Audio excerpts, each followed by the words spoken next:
Assalamualaikum warahmatullahi wabarakatuh. Bismillahirrahmanirrahim. Innal hamdalillah nahmaduhu wa nasta'inuhu wa nastaghfiruh wa na'udzu billahi ta'ala min syururi anfusina wa min sayyiati a'malina. May yahdihillahu fala mudilla lahu wa may yudlil fala hadiyalah. Asyhadu an la ilaha illallah wahdahu la syarika lah wa asyhadu anna Muhammadan abduhu wa rasuluh. Allahumma salli wa sallim ala nabina Muhammad wa ala alihi wa sahbihi wa man da'a bida'watihi wa jahada bijihadihi wa tamassaka bisunnatihi ila yaumiddin. Allahumma anfa'na bima 'allamtana wa 'allimna ma yanfa'una wa zidna ilma. Subhanaka la ilma lana illa ma 'allamtana innaka antal alimul hakim. Allahumma amin. Alhamdulillah, kita bersyukur kepada Allah SWT dapat kita bertemu lagi pada pagi ini dalam kelas hadis secara online ini. InsyaAllah pagi ini kita akan menyambung kembali pelajaran kita, iaitu kita akan melihat hadis yang berkaitan dengan kecintaan ataupun mahabbah kepada Nabi SAW. Kita lihat hadis ini. An Anasin قال النبي صلى الله عليه وسلم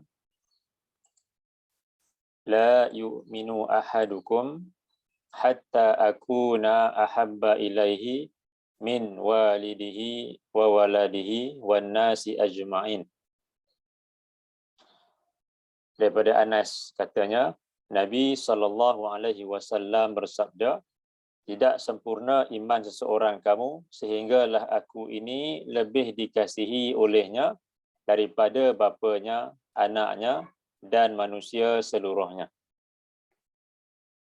Baik, kita dah sebutkan sebelum ni berkenaan dengan apa yang Nabi nyatakan dalam hadis ni, iaitu berkaitan dengan cinta itu dia ada beberapa pembahagian. Mahabbah itu ada beberapa pembahagian.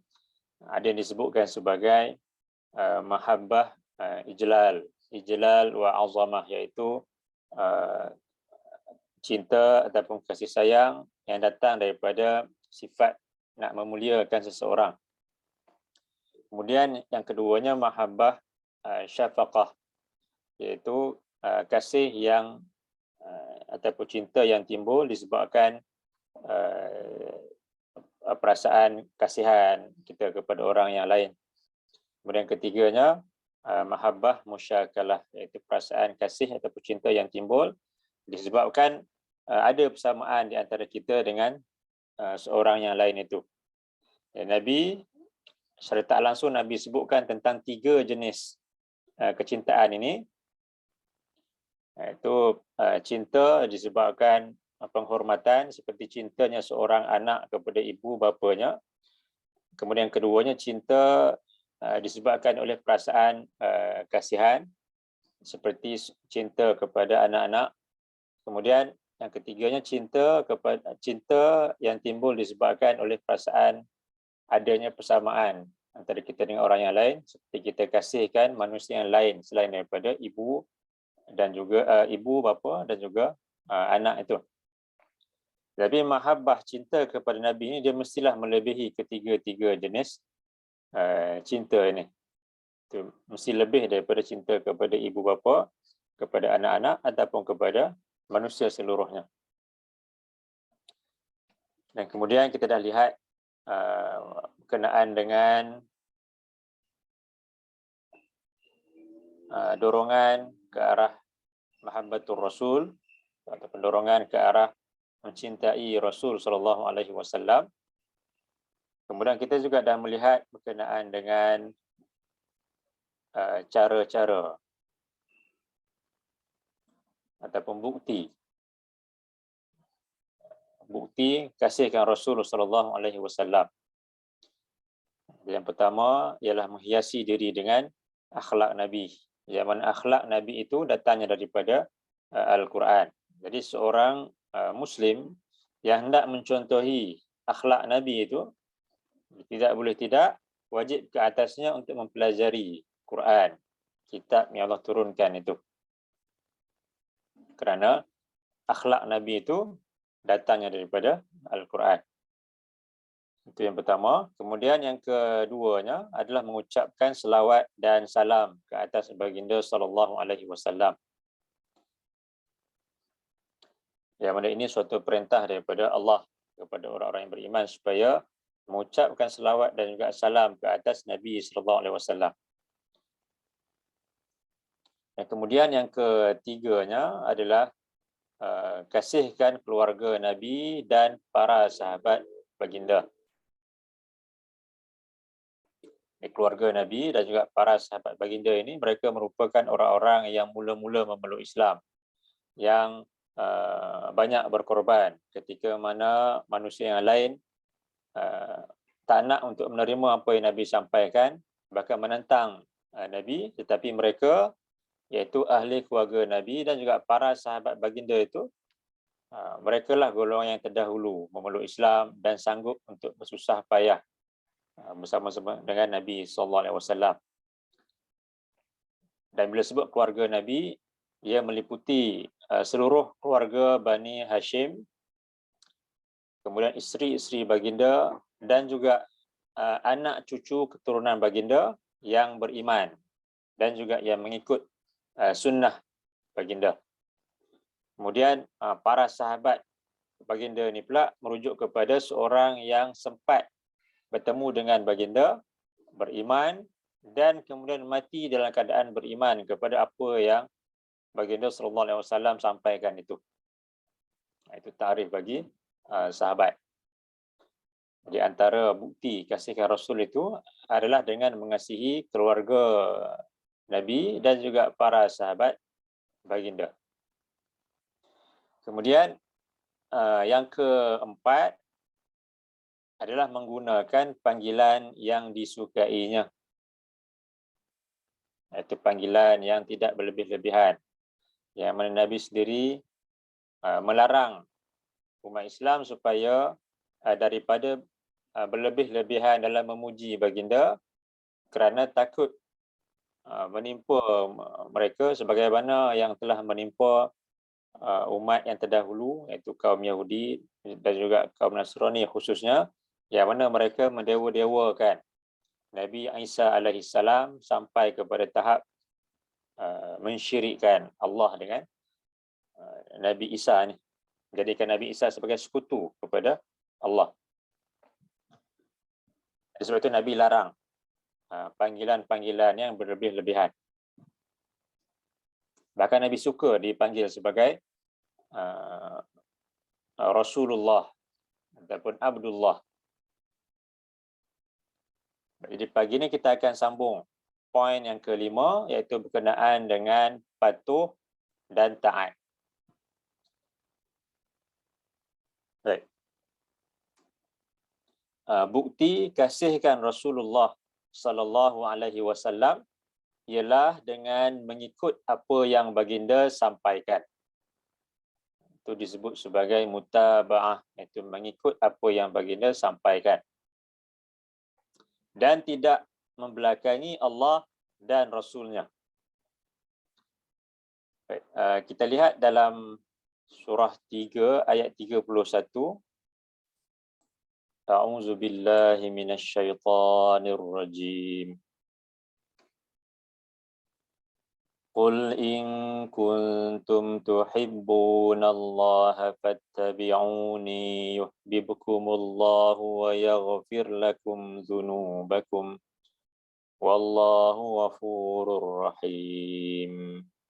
Qul, katakanlah wahai Muhammad, in kuntum tuhibbunallah, kalaulah kamu semua mencintai Allah, fattabi'uni, maka ikutlah kamu semua akan aku, iaitu akan Nabi SAW.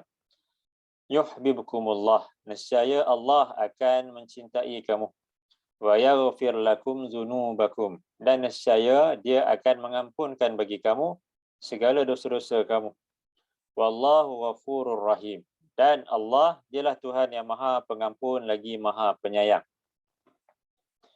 Di sini Allah nyatakan, Allah kaitkan kecintaan kepada Allah itu dengan mengikut Nabi SAW. Dan balasannya apabila kita mengikut Nabi, Nescaya Allah akan mencintai kita. Kalau tengok di sini, kalau kita belajar sedikit bahasa Arab, fattabi'uni. Fattabi'uni ini merupakan fi'il mudhari', fi'il amar, iaitu suatu perintah. Kemudian selepas fi'il amar itu dia datangnya fi'il mudhari' di sini, yuhbib. Yang mana di hujung kalimah tu pada ba tu dia berbaris sukun. Yuhbib. Begitu juga wa yaghfir. Ini juga fi'il mudhari' majzum, iaitu berbaris sukun di akhir.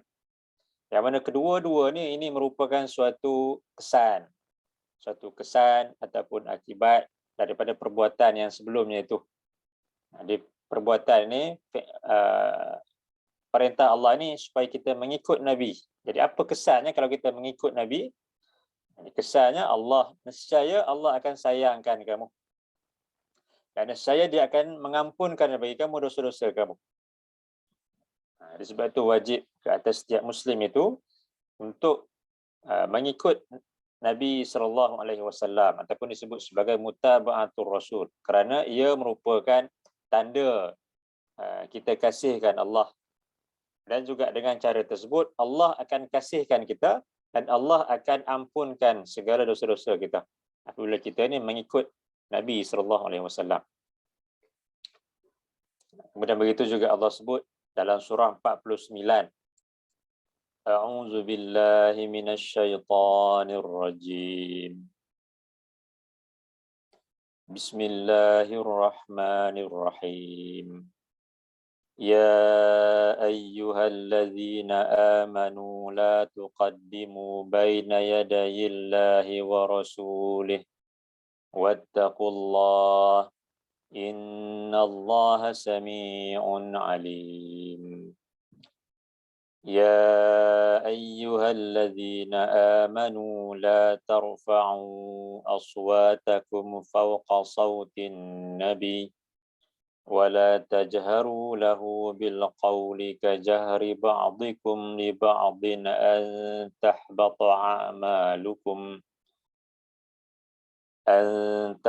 أعمالكم وأنتم لا تشعرون إن الذين يغضون أصواتهم عند رسول الله أولئك الذين امتحن الله قلوبهم للتقوى لهم مغفرة وأجر عظيم. Ya ayyuhalladzina amanu, wahai orang-orang yang beriman, la tuqaddimu baina yadayillahi wa rasulih.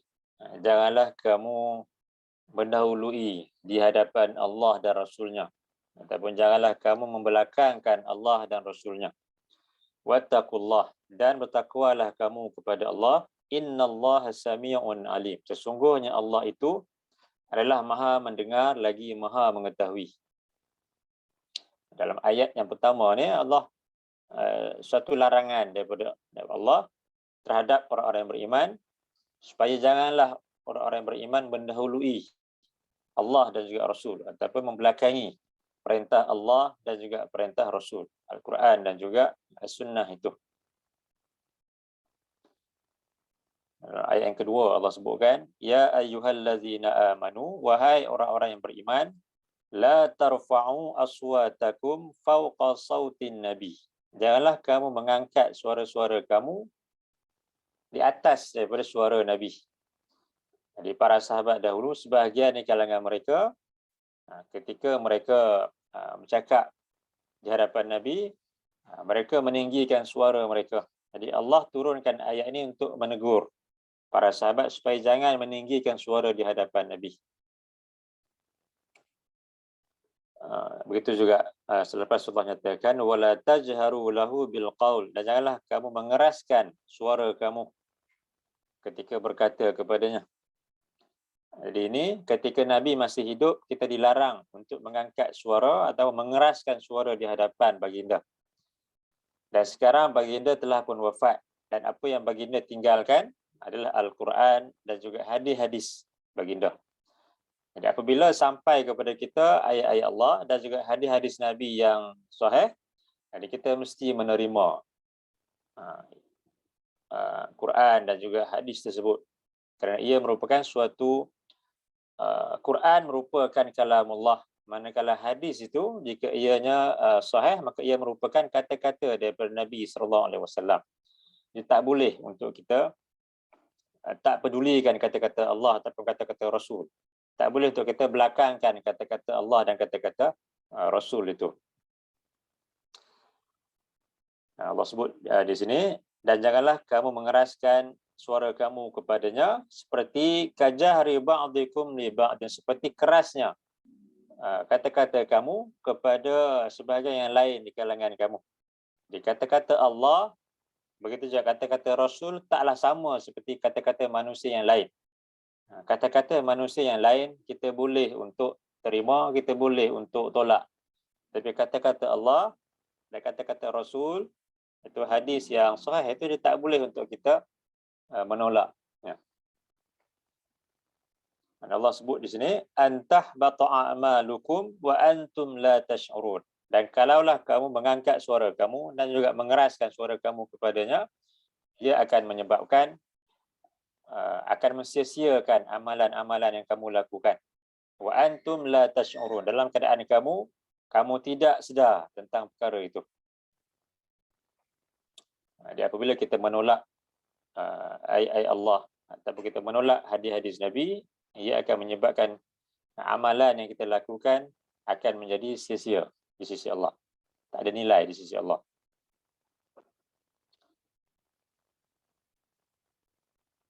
Innal ladzina yaghudduna aswatahum 'inda Rasulillah. Sesungguhnya orang-orang yang mereka merendahkan suara mereka di sisi Rasulullah. Ulaikal ladzina imtahanallahu qulubahum littaqwa. Mereka lah orang-orang yang telah Allah bersihkan hati mereka dan berikan kepada mereka ketakwaan. Lahum maghfiratun wa ajrun azim. Bagi mereka pengampunan dan ganjaran pahala yang besar buat mereka. Allah melarang mengangkat suara dan mengeraskan suara di hadapan Nabi, dan Allah memuji golongan yang merendahkan suara. Dan mereka lah golongan yang Allah kurniakan ketakwaan ke dalam hati mereka. Kemudian kalau kita lihat dalam satu lagi ayat dalam surah 33 ayat 36. A'udzu billahi minasyaitonir rajim. Wa ma kana limu'minin wa la mu'minatin idza qadallahu wa rasuluhu amra إذا قضى الله ورسوله أمرا أن يكون لهم الخيرة من أمرهم ومن يعص الله ورسوله فقد ضل ضلالا مبينا وما كان لمؤمن ولا مؤمنة, dan tidaklah patut bagi seorang mukmin dan mukminah itu Iza qadallahu wa rasuluhu amran, apabila Allah dan Rasulnya telah menetapkan suatu perkara, ay yakuna lahumul khiyaratu min amrihim.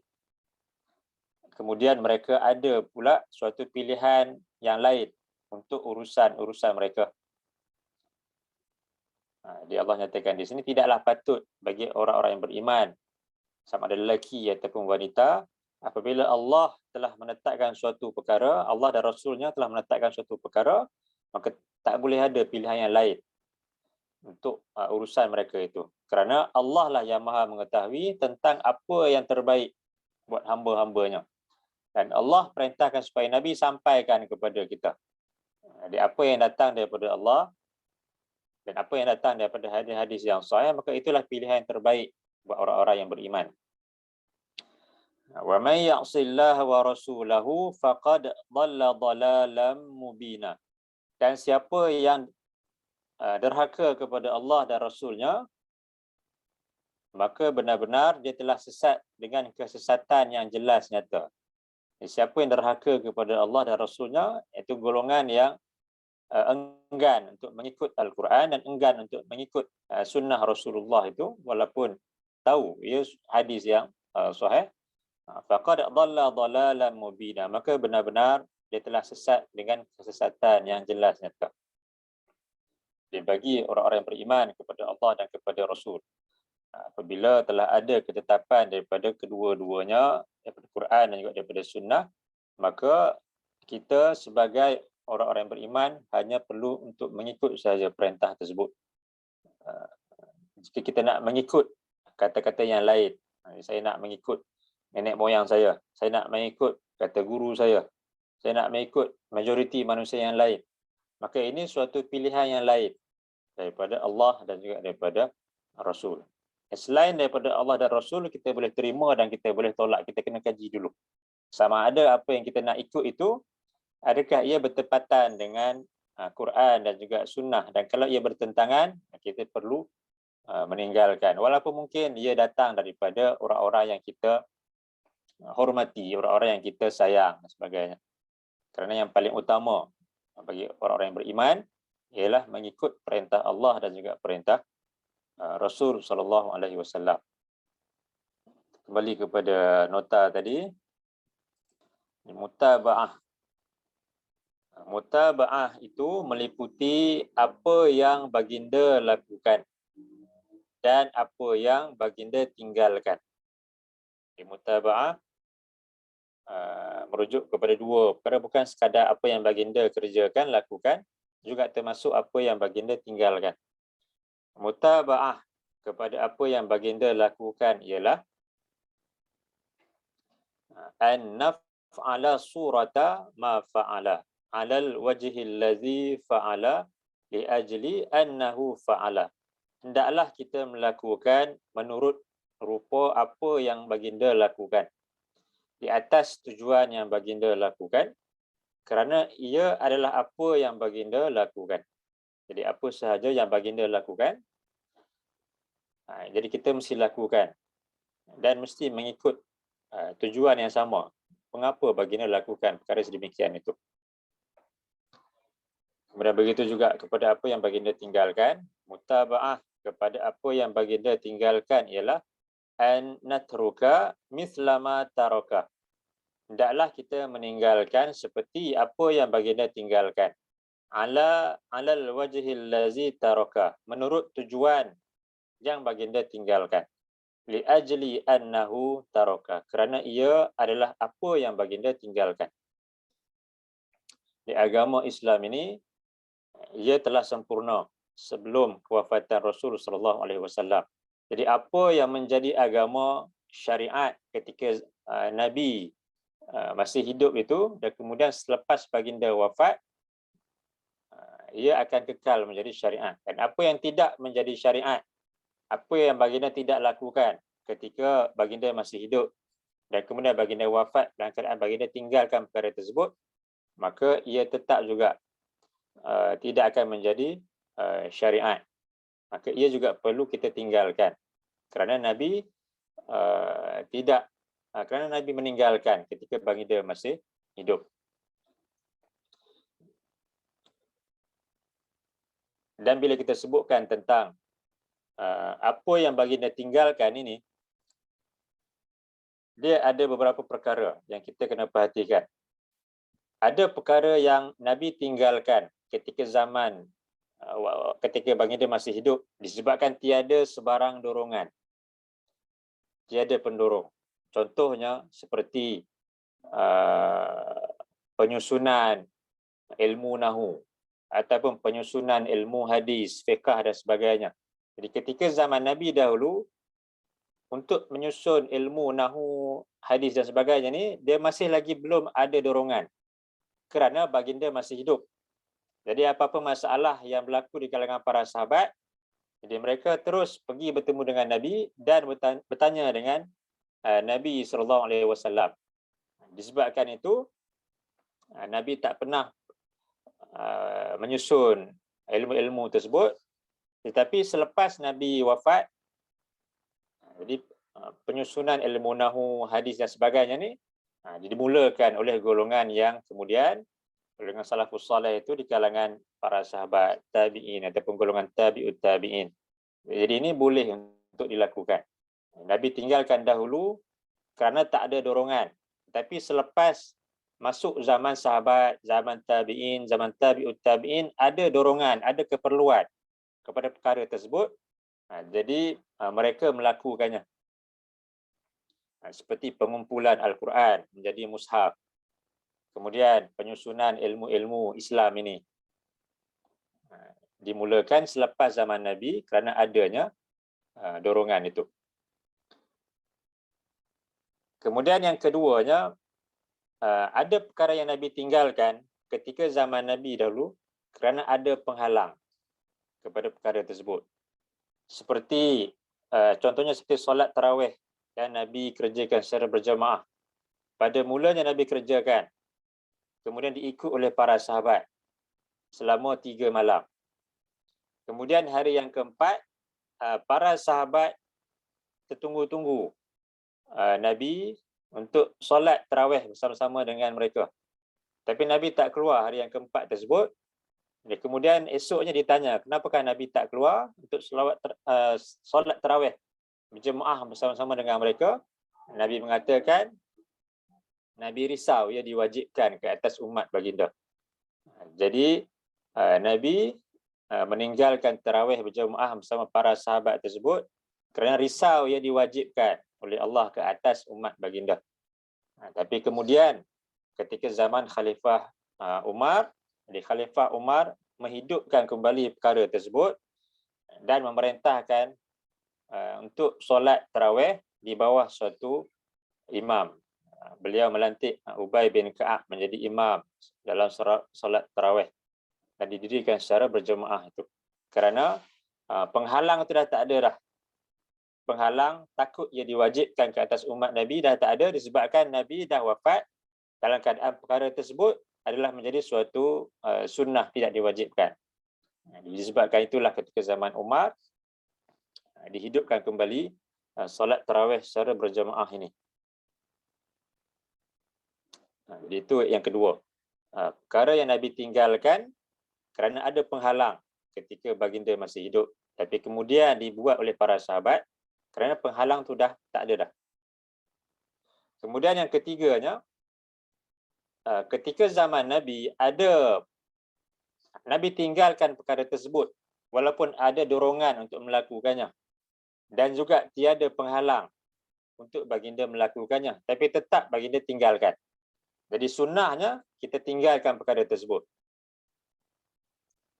Contohnya seperti azan dan juga iqamah untuk solat Aidul Fitri tak dilakukan. Kerana apa? Kerana Nabi walaupun dorongan untuk azan dan juga iqamah itu seperti solat-solat fardu yang lain, di azan dan juga di iqamah untuk solat Aid yang lebih ramai. Penyertaan kaum muslimin ni kalau ikutkan adalah dorongan di situ untuk di azan atau iqamat, tapi tidak. Nabi tak perintahkan azan dan juga iqamat. Dan tiada juga penghalang.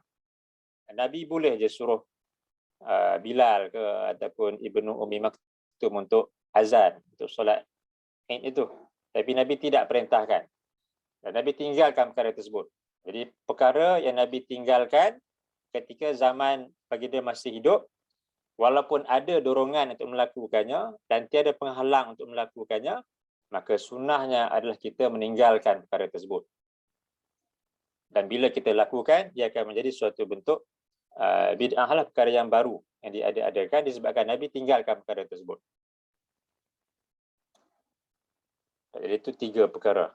Sunnah yang Nabi tinggalkan ataupun disebut juga sebagai sunnah tarkiyah. Iaitu perkara yang Nabi tinggalkan disebabkan tiada pendorong ketika zaman Nabi. Tapi kemudian para sahabat lakukan kerana ada pendorong ketika zaman mereka. Jadi ini lebih kepada perkara-perkara yang bersifat dunia lah. Begitu juga yang kedua, perkara yang Nabi tinggalkan kerana ada penghalang contohnya seperti tarawih secara berjemaah kerana risau diwajibkan ke atas baginda, tapi kemudian dibuat oleh para sahabat kerana penghalang tu dah tak ada dah. Yang ketiga, ada dorongan untuk baginda lakukan tapi tak ada penghalang untuk baginda lakukan tapi tetap juga baginda tinggalkan. Seperti azan dan iqamah untuk solat hari raya itu tidak dilakukan. Jadi tak boleh untuk kita lakukannya. Sahabat pun mereka tak buat sebab mereka tahu kalau mereka buat benda ni, ia akan menjadi suatu bentuk bid'ah lah sebab Nabi tinggalkan.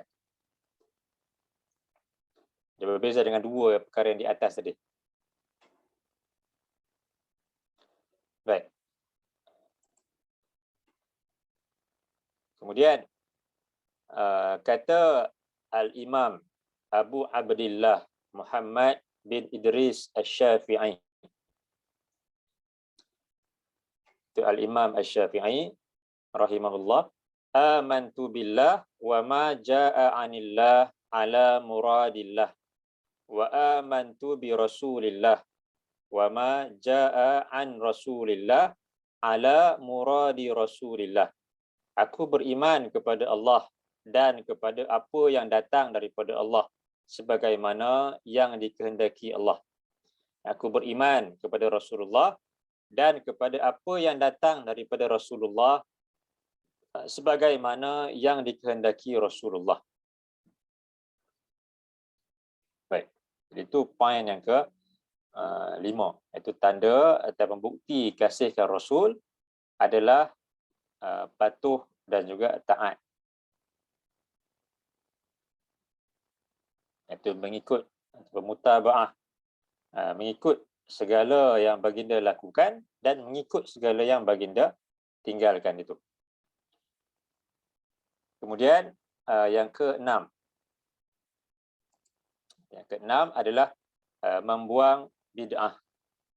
Daripada Auf Al-Muzani, katanya Nabi SAW bersabda, man ahya sunnatan min sunnati fa'amila biha nas kana lahu mithlu ajri man amila biha la yanqusu min ujurihim syai'a wa man ibtada'a bid'atan fa'amila biha kana alaihi auzaru man amila biha la yanqusu min auzari man amila biha syai'an. Sesiapa yang menghidupkan suatu sunnah daripada sunnahku, lalu orang ramai mengamalkannya, adalah baginya pahala seperti pahala orang yang mengamalkannya tanpa mengurangkan sedikit pun pahala mereka. Sesiapa yang mereka rekakan suatu bid'ah lalu diamalkannya, adalah baginya dosa orang yang mengamalkannya tanpa mengurangkan sedikit pun dosa mereka. Kalau kita lihat dalam Al-Quran, Allah menyebutkan dalam surah 57 ayat 27, A'udzu billahi minasyaitonir rajim. ثم قفينا على آثارهم برسلنا وقفينا بعيسى ابن مريم وآتيناه الإنجيل وجعلنا في قلوب الذين اتبعوه رأفة ورحمة ورهبانية ابتدعوها ما كتبناها عليهم إلا ابتغاء رضوان الله فما رعوها حق رعايتها فآتينا الذين آمنوا منهم أجرهم وكثير منهم فاسقون Tsumma qaffayna ala atharihim birusulina. Kemudian kami menyusulkan sesudah para rasul itu dengan rasul-rasul yang lain. Birusulina, dengan para rasul yang lain yang datang daripada kami. Wa qaffayna bi Isa bin Maryam, dan kami menyusulkan Nabi Isa ibnu Maryam. Wa atainahul Injil, dan kami kurniakan kepadanya kitab Injil. Wa ja'alna fi qulubil ladzina tabauhu ra'fatan wa rahmah, dan kami jadikan ke dalam hati orang-orang yang mengikut Nabi Isa ibnu Maryam itu perasaan belas kasihan, kasih sayang sama mereka. Wa rahbaniyatan ibtada'uha, dan kemudian mereka mengada-adakan rahbaniyah. Di sini Allah sebutkan kalimah ibtada'uha daripada kalimah bid'ah tu, kalimah yang samalah daripada kalimah ni. Ibtada'uha itu mereka mengada-adakan perkara yang baru dalam ajaran Nabi Isa itu. Jadi bid'ah ini telah dimulakan oleh bukan umat Islam, tetapi sebelum tu lagi di kalangan kaum Ahlul Kitab, di mana mereka menambah-nambahkan ajaran yang tak dibawa oleh para rasul mereka. Jadi apa yang rasul mereka sampaikan, mereka buat, bahkan mereka menambahkan perkara-perkara yang tidak disampaikan kepada mereka. Di rahbaniyah, Allah berikan di sini contoh rahbaniyah, iaitu hidup seperti paderi, iaitu enggan untuk berkahwin, enggan makan setengah jenis makanan, disebabkan merasakan inilah cara untuk mendekatkan diri kepada Allah, kena lakukan perkara ini. Jadi mereka buat suatu benda dengan niat yang baik, sedangkan perkara tersebut ma katabenaha alaihim, kami tidak memerintahkannya ke atas mereka, kami tidak mewajibkannya ke atas mereka. Tapi mereka mengada-adakan dengan tujuan illa batigha'a ridwanillah, dengan tujuan untuk mengharapkan keridaan Allah. Jadi itu bezanya bid'ah dengan maksiat. Maksiat itu ia jelas suatu bentuk, orang yang buat maksiat dia tak akan niat ini untuk dekatkan diri kepada Allah, ataupun ini untuk mencari redha Allah. Dia berbeza dengan bid'ah yang mana niatnya itu untuk dekatkan diri kepada Allah dan untuk mencari keridaan Allah. Jadi Allah sebut di sini mereka melakukannya untuk mencari keridaan daripada Allah. Fama ra'auha haqqa ri'ayatiha, lalu mereka tidak memeliharanya dengan sebenar-benar pemeliharaan. Jadi apabila seorang itu dia sibuk dengan benda-benda yang baru, yang ditambah-tambah ini, maka dia akan meninggalkan perkara yang Allah dan Nabi perintahkan. Dia akan meninggalkan yang sunnah itu. Sebab itu Nabi melarang perkara ini. Biarlah kita berpada dengan perkara yang sunnah itu, walaupun mungkin ia sedikit, tapi jika ia benar-benar datang daripada hadis yang sahih, itu lebih baik kita lakukan. Kita bersederhana dalam perkara yang sunnah itu lebih baik daripada kita bersungguh-sungguh dalam perkara yang bid'ah yang baru yang diada-adakan ini. Fa'atainal ladzina amanu minhum ajrahum, lalu kami kurniakan kepada orang-orang yang beriman di kalangan mereka pahala mereka. Wa katsirum minhum fasiqun, dan kebanyakan daripada mereka adalah orang-orang yang fasik. Jadi di sini Allah menyebutkan tentang bahawasanya perbuatan bid'ah itu menambah-nambahkan sesuatu dalam urusan agama ini, ia telah dilakukan oleh golongan Ahlul Kitab, yang mana Allah tak perintahkan kepada mereka, dan mereka lakukan dengan tujuan untuk mendekatkan diri mereka kepada Allah, untuk mencari keridaan Allah. Dan kemudian mereka, disebabkan itu mereka meninggalkan perkara yang sepatutnya mereka lakukan, perkara yang wajib dan juga yang benar-benar sunnah itu mereka tinggalkan. Jadi Allah kurniakan kepada yang beriman di kalangan mereka ganjaran mereka, itu yang benar-benar berpegang kepada kitab dan juga sunnah Rasul mereka itu, dan kebanyakan daripada mereka adalah golongan yang fasik. Kita kembali kepada nota tadi. Kata Al-Humaidi, iaitu murid kepada Al-Imam Asy-Syafi'i rahimahullah.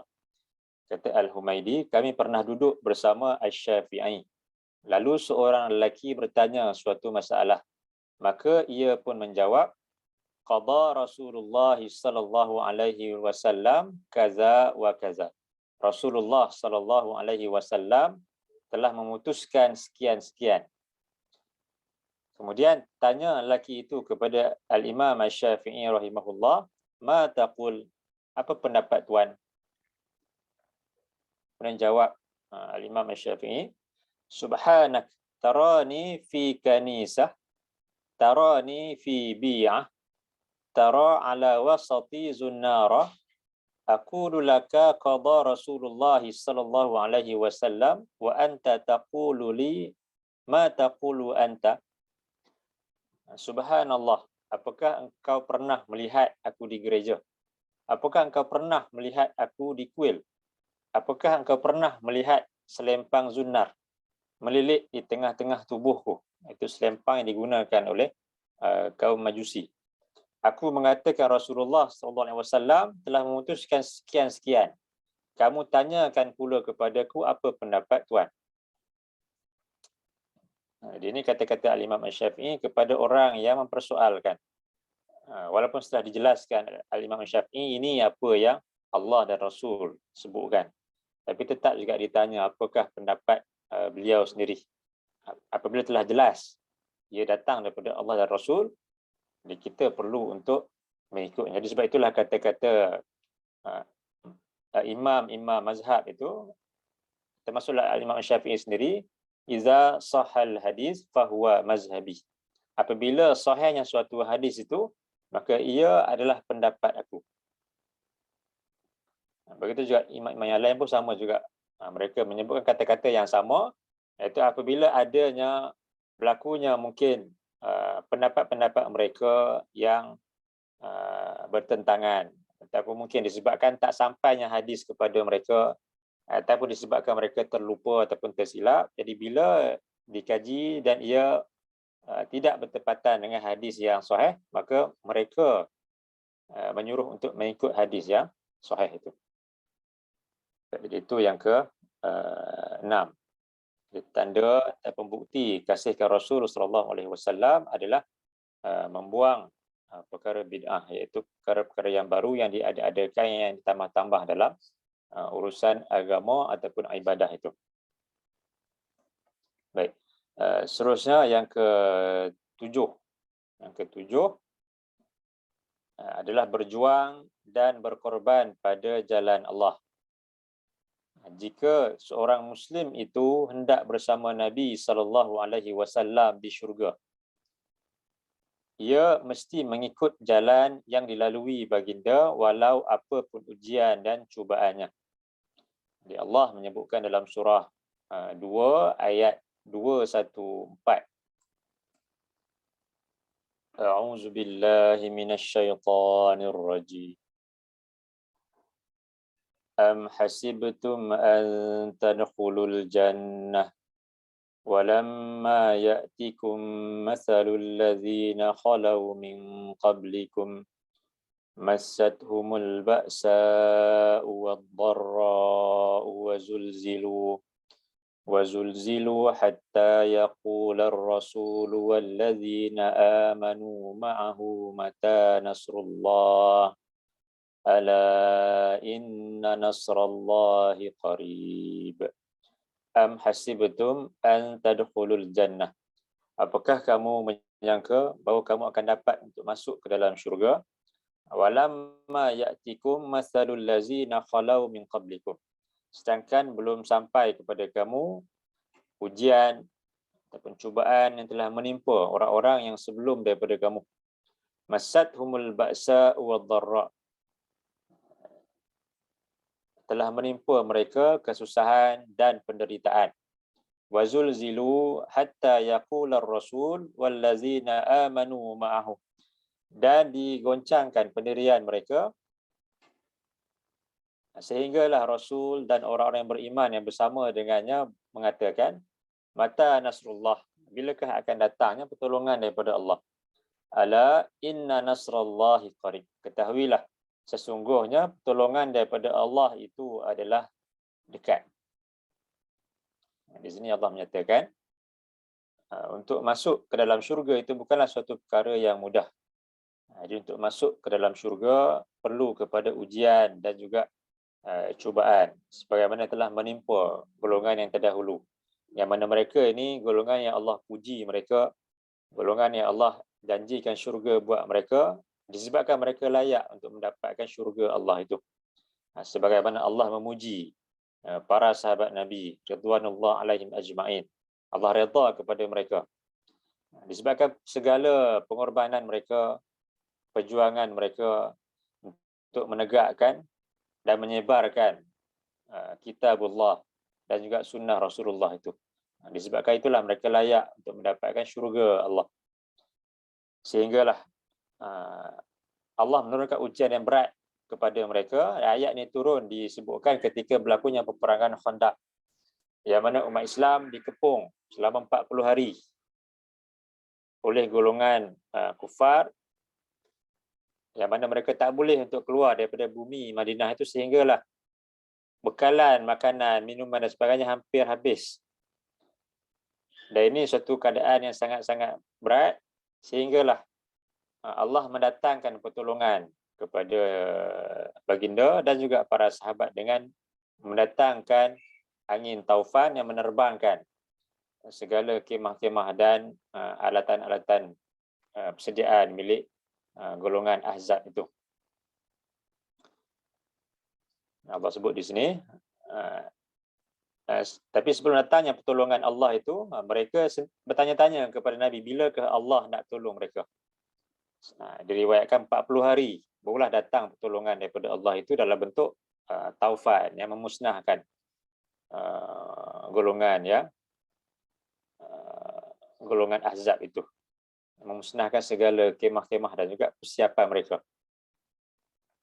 Ala inna nasrallahi qarib. Ketahuilah sesungguhnya pertolongan daripada Allah itu adalah dekat terhadap golongan yang beriman yang bersama-sama dengan Rasul sallallahu alaihi wasallam itu.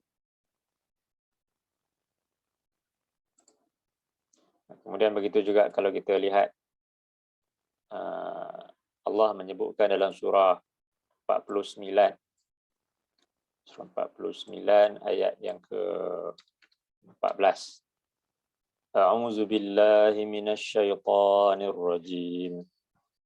Qalatil a'rabu amanna qul lam tu'minu walakin qulu aslamna walamma yadkhulul imanu fi qulubikum wa in tuti'u Allah wa rasulahu la yalitkum min a'malikum syai'a innallaha ghafurur rahim.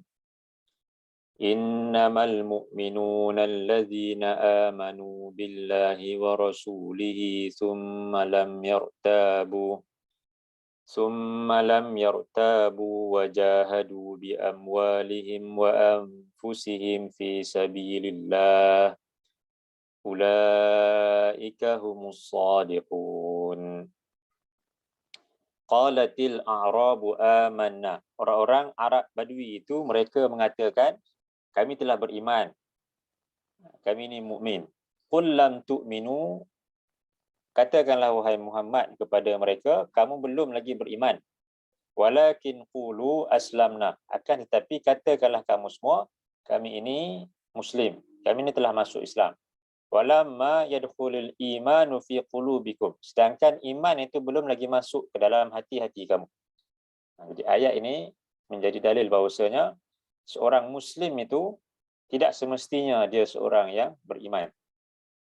Kerana di sini Allah nyatakan tentang kisah orang Arab Badui baru masuk Islam, baru mengucapkan syahadah dan terus mengaku bahawa mereka lah golongan yang beriman.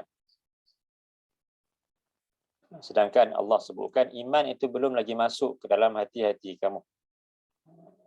Wa in tuti Allah wa rasulah, dan jika kamu taat kepada Allah dan taat kepada Rasulnya.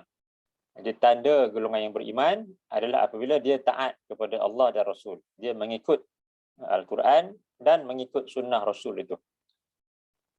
La yalitkum min a'malikum syai'a. Dan Allah tak akan sia-siakan sedikit pun daripada amalan kamu jika kamu taatkan Allah dan juga Rasul. Innallaha ghafurur rahim. Sesungguhnya Allah itu adalah Maha Pengampun lagi Maha Penyayang. Innamal mu'minun. Sesungguhnya tidak lain. Orang-orang yang beriman itu adalah allazina amanu billahi wa rasulih. Itu orang-orang yang percaya dengan penuh yakin kepada Allah dan Rasulnya. Summa lam yartabu. Kemudian mereka tidak ragu-ragu. Itu apabila jelas ini kata-kata Allah, ini hadis yang sahih. Jadi mereka tidak ragu-ragu kepada apa yang sampai kepada mereka. Wajahadu bi amwalihim wa anfusihim fi sabilillah. Dan mereka berjihad dengan harta benda mereka dan jiwa raga mereka pada jalan Allah. Ulaika humus shadiqun. Mereka lah orang-orang yang benar dakwaan keimanan mereka. Jadi iman itu bukan sekadar dakwaan. Kalau sekadar dakwaan seperti yang Allah sebut dalam ayat 14 tadi, seperti dakwaan orang yang baru masuk Islam. Mereka mendakwa mereka beriman. Jadi kalau sekadar mendakwa, semua orang boleh untuk mendakwa. Tapi dakwaan itu perlu disertai dengan bukti. Itu buktinya adalah dengan taat kepada Allah dan kepada Rasul, dan sanggup untuk dan tidak ragu-ragu kemudian berjihad dengan harta benda dan jiwa raga pada jalan Allah. Mereka itulah orang-orang yang benar dakwaan keimanan mereka. Kita kembali kepada nota tadi. Daripada Anas katanya, Nabi SAW bersabda, Jahidu bi aidikum wa alsinatikum wa amwalikum. Berjuanglah kamu dengan tangan kamu, lidah kamu dan harta benda kamu. Jadi berjuang dengan tangan dan juga tangan ini selain daripada berjihad fisabilillah itu termasuklah seperti kita melakukan amalan-amalan yang soleh, atau mungkin kita menulis buku dan sebagainya. Begitu juga lidah ini maksudnya menyampaikan dakwah, mengajar orang yang lain. Kemudian harta benda maksudnya kita menginfakkan harta benda kita untuk jalan Allah ini. Itu semua termasuk di bawah makna jihad, perintah berjihad itu. Usaha dakwah kepada sunnah adalah kerja mulia dan menjanjikan pahala yang besar. Daripada Abdullah bin Amr katanya, Nabi SAW bersabda, Ballighu anni walau ayah. Sampaikan daripadaku walaupun satu ayat. Jadi kita disuruh oleh Nabi untuk menyampaikan ayat-ayat Allah dan menyampaikan hadis-hadis baginda kepada orang-orang yang lain. Dan dalam kita hendak menyahut perintah Nabi ini, kita kena juga pastikan bahawasanya apa yang kita sampaikan itu benar-benar datang daripada dalil yang sahih lah. Jadi tak boleh pula untuk kita atas dasar kita nak menyampaikan dakwah, kita pergi sebar pula hadis-hadis yang palsu. Jadi itu tak boleh. Kerana ia ada ancaman daripada Nabi tentang golongan yang menyampaikan hadis yang palsu itu. Dosa yang besar. Daripada Sahal bin Sa'ad katanya, Nabi SAW bersabda, Wallahi la an yahdiyallahu bihudaka rajulan wahidan khairul laka min humrin na'am. Demi Allah, dengan Allah melimpahkan hidayah menerusi doronganmu kepada seseorang itu lebih baik bagimu daripada unta merah. Jadi, Nabi nyatakan di sini, seseorang itu mendapat hidayah disebabkan usaha kita, maka itu suatu nikmat yang besar, lebih besar daripada humrin ni'am, unta merah. Unta merah ni yang merujuk kepada nikmat yang sangat-sangat bernilai, satu harta yang sangat-sangat bernilai, sangat-sangat mahal yang dimiliki oleh bangsa Arab pada waktu itu. Jadi hidayah yang melalui usaha kita walai mendapat hidayah itu lebih bernilai daripada harta yang paling mahal yang dimiliki oleh seseorang. Pengajaran. Ada beberapa pengajaran yang dapat dikutip daripada hadis ini. Antaranya ialah yang pertama, seorang Muslim wajib kasihkan Allah. Yang kedua, kasihkan Rasul adalah tanda kasihkan Allah. Kemudian yang ketiga, manusia paling utama untuk dikasihi ialah Nabi SAW. Seperti yang kita baca di awal. Jadi hadis yang utama itu menyebutkan kasih kepada baginda mesti melebihi daripada kasih kepada ibu bapa, anak-anak dan juga manusia yang lain. Dan kasih kepada Nabi ini, dia bermula dengan ilmu. Kita mesti menuntut ilmu. Kerana seorang yang kenal Nabi, barulah dia akan kasih kepada Nabi. Sedangkan kasih kepada yang lain, kasih kepada ibu bapa, kasih kepada anak-anak, kasih kepada orang yang lain, ini pun dimiliki oleh golongan yang tidak beriman kepada Allah dan kepada Rasul. Kemudian yang keempat, kasihkan Nabi SAW itu adalah tanda kesempurnaan iman. Yang kelima, tanda kasihkan Nabi SAW ialah dengan menghayati sunnah baginda. Dan yang keenam, mempelajari bahasa Arab adalah wajib bagi memahami dan menghayati sunnah baginda. Dan kalau kita perhatikan Quran, Allah turunkannya dalam bahasa Arab.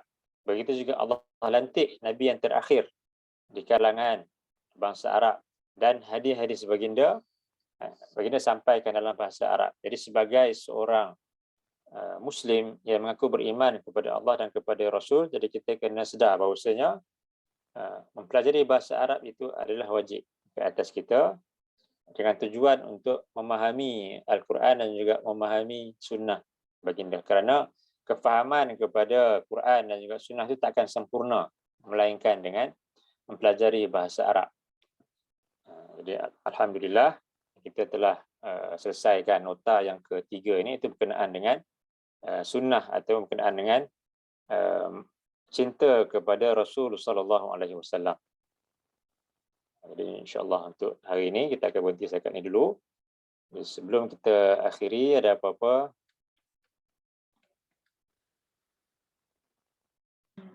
Assalamualaikum Ustaz. Salam. Nak tanya pendapat Ustaz lah, kalau hukum kita melawat macam tempat-tempat ibadah orang bukan Islam ni kan, macam gereja, macam kuil ni kan, macam kadang-kadang kita tengok ada package-package macam pelancongan ni dalam atau cara dia ada melawat tempat-tempat macam ni kan Ustaz. Macam ada kena pakai kain kuning lah apalah. Macam mana tu Ustaz? Boleh ke kita ikut ke? Apa hukum dia, macam mana Ustaz? Dia dalam sebuah hadis Nabi nyatakan kita tak boleh untuk bersungguh-sungguh mengembara atau bermusafir kecuali kepada 3 tempat, iaitu kepada ke Masjidil Haram, ke Masjidil Nabawi dan juga ke Masjidil Aqsa. Jadi 3 tempat ni kalau tujuan kita bersungguh-sungguh untuk pergi ke sana, jadi itu tak ada masalah, bahkan disuruh untuk pergi ke sana. Tetapi selain daripada itu, kalau tak ada apa-apa tujuan, bukan untuk menyampaikan dakwah ke, bukan untuk disebabkan ada urusan perniagaan ke, bukan untuk menuntut ilmu ke, jadi tak ada urusan apa-apa melainkan sekadar ini satu pelancongan, maka tak bolehlah untuk kita pergi ke sana. Apatah lagi jika kita pergi ke situ, terlibat pula, mungkin akan terlibat dengan sebahagian daripada upacara-upacara yang dilakukan di situ. Dan kita pun tak boleh nak bezakan yang ini adat ke ini ibadat mereka, sebab kita pun tak faham tentang agama mereka kan. Jadi untuk kita bezakan, oh ini tak apa, ini kita boleh buat sebab ini adat, ini ibadat. Jadi yang lebih selamat kita tinggalkan perkara tersebut. Tak perlu untuk kita pergi ke tempat-tempat itu, melainkan kalau nak menyampaikan dakwah itu lain ceritalah. Tapi kalau tak ada apa-apa, hanya sekadar pelancongan, jadi lebih baik kita tak perlu ke sana lah. Takut terlibat dengan perkara-perkara yang diharamkan, seperti upacara mereka yang mereka lakukan, upacara ibadat mereka itu. Lebih baik kita kalau nak melancong ke, selain daripada 3 tempat yang disebutkan tadi, kita pergi ke tempat-tempat yang ada saudara kita yang untuk kita menyambung silaturahim ke contohnya itu tak apa, tak ada masalah. Kerana tujuan kalau kita mengembara, kita bermusafir untuk tujuan perniagaan ke, tujuan menuntut ilmu, untuk menyambungkan silaturahim, menyampaikan dakwah, walaupun selain daripada 3 tempat yang disebutkan dalam hadis tadi, jadi itu dibolehkan.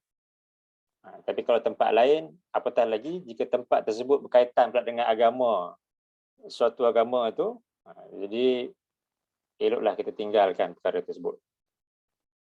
Takut-takut termasuk dalam perkara-perkara yang diharamkan. Terima kasih Ustaz. Okey, sama. Ustaz, dari segi lawatan tu serupa jugalah kalau kata dalam package tu ada melawat makam-makam walaupun makam orang Islam sekalipun ke Ustaz? Okey, dia kalau sekadar ziarah kubur tu tak ada masalah lah. Kalau sekadar menziarahi kubur, kemudian kita berikan salam, kita doakan penghuni kubur tersebut, itu suatu sunnah lah. Tapi kalau ziarah ke makam kemudian diikuti pula dengan upacara-upacara tertentu, dengan berdoa pula, meminta kepada penghuni kubur ke, dia akan bawa kepada perkara yang haram lah. Tapi kalau sekadar ziarah semata-mata itu, dan kita tahulah kita ini satu ziarah yang mana ada adat-adat yang perlu kita ikut, tak boleh untuk meminta doa kepada penghuni kubur tersebut. Selagi mana sekadar ziarah tu bolehlah. Tapi bila dah terlibat dengan perbuatan bid'ah atau boleh bawa kepada syirik pula, dia akan menjadi haram lah. Satu lagi Ustaz, macam kalau ada hadis ke apa yang mengatakan kita tak boleh pergi tempat yang tempat bekas-bekas kaum terdahulu yang telah dimusnahkan oleh Allah tu kan? Kan? Dia ada macam zaman Nabi dulu, kalau kita nak para sahabat atau bila mereka nak pergi berniaga kan, mereka pergi ke Syam atau pergi ke Yaman, mereka akan lalu tempat-tempat kaum-kaum yang Allah binasakan. Dan sunnahnya bila lalu tempat-tempat tersebut, bukan tak boleh lalu, boleh lalu dan kemudian cepat-cepat tinggalkan tempat tersebut dan berdoa supaya Allah selamatkan daripada azab seperti yang menimpa golongan yang Allah binasakan itu. Jadi sunnahnya begitulah, kita boleh lalu tapi kita tinggalkan tempat tersebut lah. Bukanlah disuruh kita pergi situ untuk bersungguh-sungguh pula duduk lama di situ. Dia tak disuruh begitu. Disuruh kita boleh lalu dan kemudian kita tinggalkanlah dengan cepat tempat-tempat yang merupakan tempat peninggalan golongan yang Allah binasakan dahulu. Kalau nak melawat, pergi melawat yang memang jelas Nabi suruh. 3 tempat tadi tu. Baik, jazakallah khairan Ustaz. Okay, ya.